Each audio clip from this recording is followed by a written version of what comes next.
Hello everyone, my name is Havian and today I'm going to be playing some more Sword Art Online Holo-realization. Man, it's been a while since I made a video of this game. A video where I'm not really talking about anything in particular, but just playing the game. And for old time's sake, I remade the character. A few people wanted me to remake him. I remade my old look, but honestly, I've got to say, the female characters actually look better in this game than the males do. Why are all the outfits for the male dudes, why do they all have tight pants? Why do they all have tight pants? Everything for the dudes is just tight pants. Here we go, another dude with tight pants. This armor looks pretty decent, but I'm pretty sure he's wearing tight pants. But I gotta say, like, in terms of the character creation and a lot of the armor, female characters just look better. They just do. So for those of you that are planning on making a female character, congratulations. Your character's gonna look good, but there are a few things that I do want to show you that I did come across while I was playing the game. I played it for quite a bit. I've streamed it for a while, so those of you that have streamed or have watched me stream have pretty much seen what I've found. As you can see, Kismel's in my party. It isn't pretty hard to unlock her.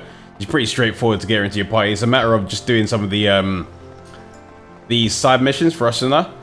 But it's not even in this game. It doesn't even seem like you really do side missions.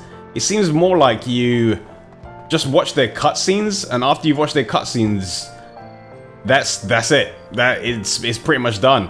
In a Holo Fragment, there were a few things that you had to do for some of your missions for the character quests. Sometimes you would have to view a lot of cutscenes. Then there'll be times where you need to go out into the world and do stuff, and then bring stuff back to them, or you'd have to do things to unlock stuff for them.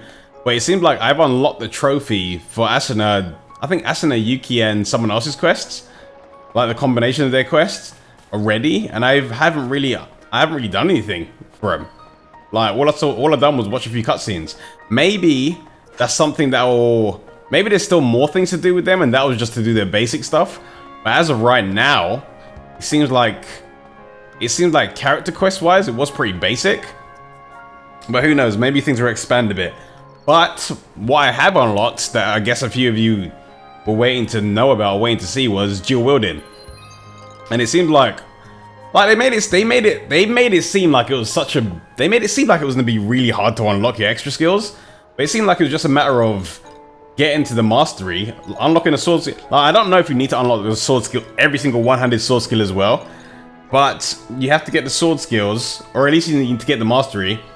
I got the sword skills beforehand, so I don't know if they're 100%. I don't know if they're 100% needed to unlock the celestial blades.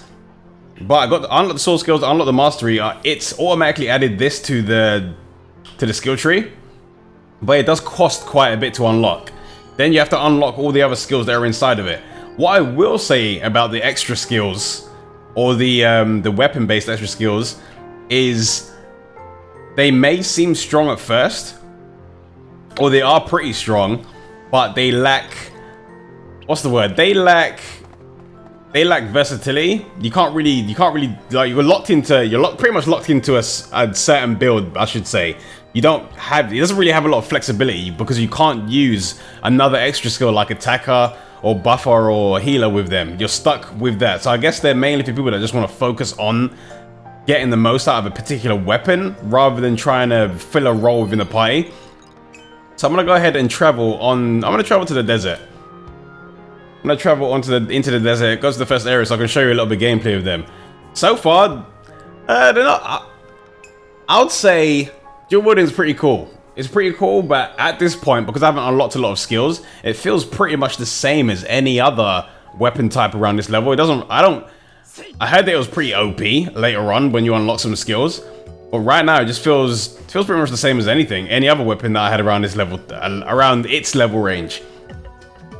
I guess it can get pretty OP, but every other weapon can get pretty OP. So as of right now, from what I've messed around with it, it seems pretty balanced. It seems balanced. I don't know if that's going to change later on, but right now it seems it. And this is Streya's buffer outfit. You can actually get parameter outfits for the different characters. Still haven't fully understood exactly how you can get it or what you'd need to do to get it properly. I've got a vague idea of what you need to do, but I can't confirm it enough to know exactly what you would need to do. But this is Streya's buffer outfit. Happened to be the first one that I unlocked. Don't know if I've unlocked anything for anyone else. Let me check. Sinon, what have you got? Nope, she doesn't have a costume. Elizabeth, you got one?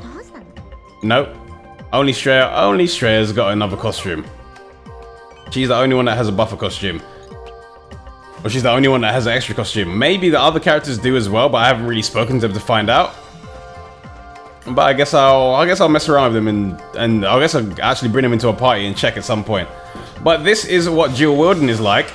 The melee hit chain or the normal attack chain is pretty damn long. The normal combo chain is really long. I've only got 2 sword skills with it at the moment, just End Revolver and Dual Liberation.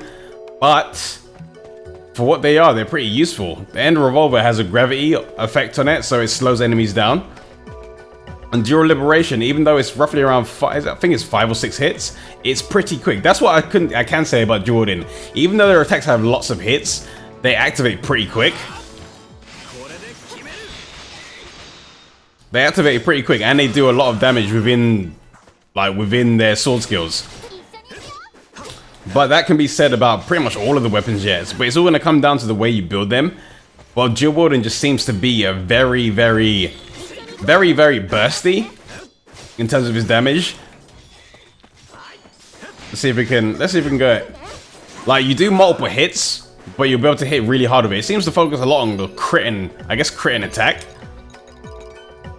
Or the skills that you'll be able to get in there seem to focus a lot on like buffing on crit. I don't know what this one is in particular, or this is another crit one. This is more SP, more crit.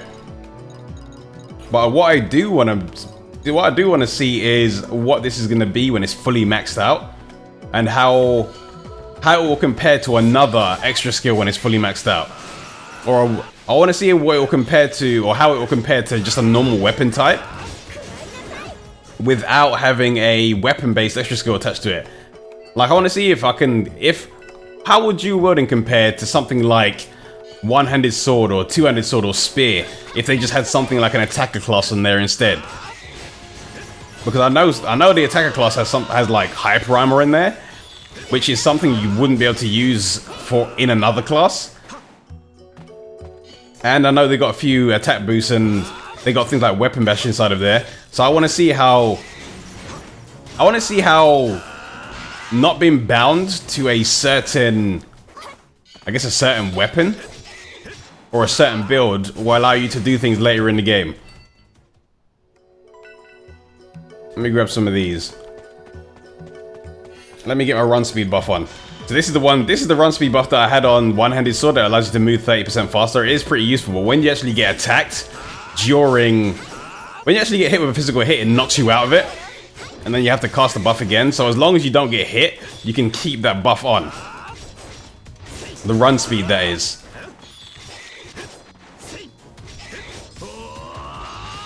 But it shouldn't be too hard. I mean, I'm in an area where the enemies are not too difficult. But let me see if I can find like an NM or something. Let me see if I can find an NM. Let me see if I can find an NM that's not overpowered. Let's see what I can do.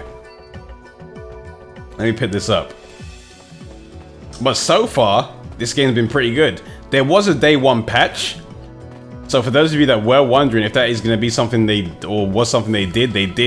patch the game on release. And they did actually fix quite a few of the things that are wrong with it in beta, which is nice. Oh, level 46 NM. I guess we can mess around with this. I haven't actually fought this guy with dual wielding. My other weapon types are always going to be better for fighting, but no, Sinon, not now. No, Sinon, no. It gets a bit annoying when you're trying to activate certain skills and there's a party member that's right next to you. You end up talking to them instead by accident. All right, let's activate these. Let's get that on. Let's get some region on. Then I'm gonna turn this buff on. Then I'm gonna get Elizabeth to tank. Let's go, Elizabeth. I want you to tank. Then let's get that buff on. Let's get that buff on. Elizabeth is dead already. Oh boy, NM, King of the Lizard. King of the Desert Lizard.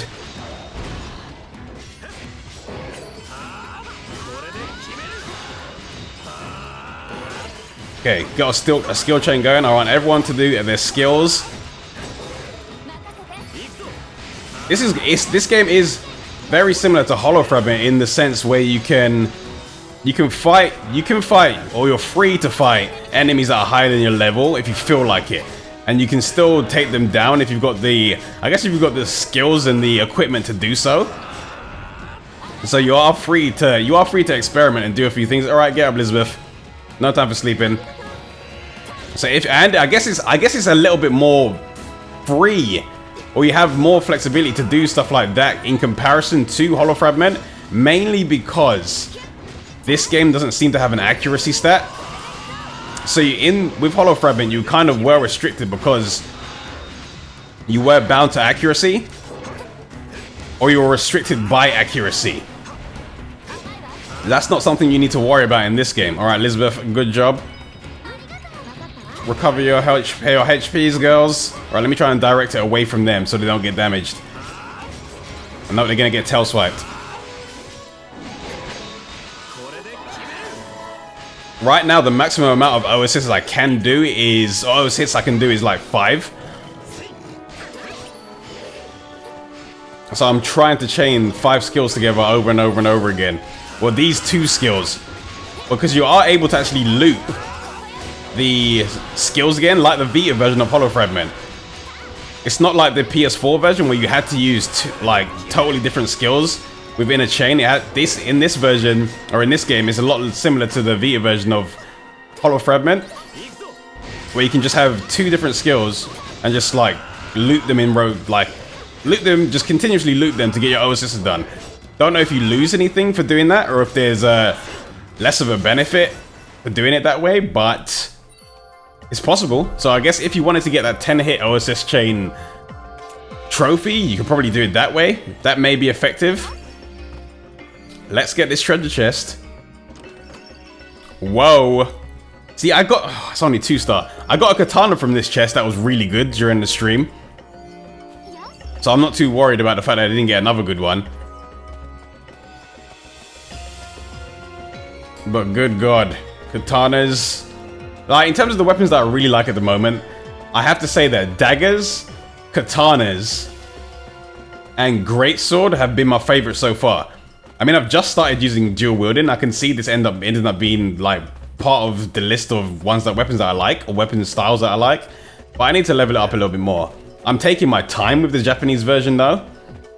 I'm not pushing my way through, and I'm not trying to see everything within this version because I want to save a lot. I want to save a lot of stuff for my English playthrough, because I still want things to be a surprise. I still want to see things and test things for the first time in that version.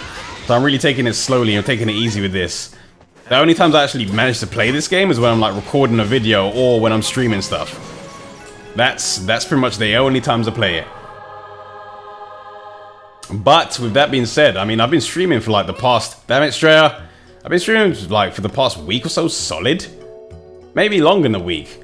For like 6 or so hours a day. I've got to say, I'm probably gonna end up streaming a lot more. Not even probably, I am gonna end up streaming a lot more. Nowadays, I'm probably gonna end up streaming a lot more than I am making videos. Because I can talk to you guys directly. And I can make a lot more, I guess there'll be a lot more things for me to cover within a day. I mean, I spend roughly around, depending on the type of video I'm making, I can spend roughly around 6 hours making the video and getting it uploaded. In that space of time, I can just stream it and just talk to you guys directly and show you guys stuff like instantly, rather than to have to edit everything again. So that is what I've been doing over on Twitch. So I highly suggest you guys go and follow me on there. You're gonna be able to see some extra stuff, or you're gonna be able to see a lot of stuff a lot sooner. I know some of you don't like Twitch, but man, it's just way more fun to me. Much more fun to talk to you guys and to play directly on there rather than spending hours editing for something that I can just do live. Flaming Sever. But yeah, I gotta say, dual wielding, it seems fun as of right now, but I want to actually unlock more skills. So far I've only got, what, 2 sword skills? Don't have any of the buffs, but getting skill points can take quite a bit. Like, there's a lot of skills that I've unlocked. A lot of these skills I unlocked just because I wanted to test what they've done. So there's a lot of wasted skill points. Well, not even wasted. Now I know when the English version comes out, now I know which skills I want to avoid and which ones I want to get. But in terms of what I've done at the top of the tree, I've unlocked quite a bit of the one-handed swords. One-handed sword skills and sword skills. But yeah, this game, so far the game's been a lot of fun. I mean, there's, in terms of the Vita version, I know you guys are waiting for a Vita version video or something to do with the Vita version. But in terms of the Vita version, I've got to say, it didn't feel like there was much of a difference after the day one patch, I gotta be honest. I still want to actually, I'll probably need to play the beginning bit again just to get to the first raid, just to see how that runs. But honestly, like, just playing the game normally, it felt as sluggish as it did like during the beta as well. So I know for those of you that were wanting to hear the status of that, it still feels the same. But here's the hope in the raids are a little bit smoother. If the raids are smoother, then I guess it'll be fine. If the raids are smoother and they run at the same pace as the rest of the game does, then I guess it'll be fine. But the raids, man, the raids ran horribly. I'm gonna say you probably run like 5 to 10 FPS. I'm not even joking. You can see the archive of the raid in one of the previous streams I did. It was bad. It was bad. But that was when there were multiple parties surrounding you. When you went back into the raid as just your single party, it ran fine. So I guess the solution is to get all the, if it's starting to lag, get all the other party members killed in the raid, then the game will run smoothly. There's your solution. But yeah, I guess that's what I've been up to in Hollow Realization this week. And I guess that's a decent, I guess that's a decent rundown of I guess how you can get dual wielding. Maybe I'll make a proper video when the game comes out in English. But as of right now, since I'm still learning stuff in the Japanese version and just testing things out, I don't really want to make anything guidey just yet. Because I don't even understand the game fully enough to be able to do anything like that. But I do want to keep you guys updated. But I will be making some more videos very soon. If you do want to stay updated on what I am making or what I'm doing, then I suggest you follow me on Facebook and Twitter. And if you want to see some of the live streams, then you can follow me on Twitch. And if you are following me on Twitch, then you can go into your options or your settings, and then you'll be able to enable an option that will let you know when I'm actually streaming, or when you let you know when I'm uploading a video on there or going live. Oh yeah, I'm gonna start uploading videos on Twitch as well. Because yeah, that's a thing now. Man, Twitch is just, I know I'm just talking a lot about Twitch, and this is a video that's going on YouTube, but I'm sorry. It's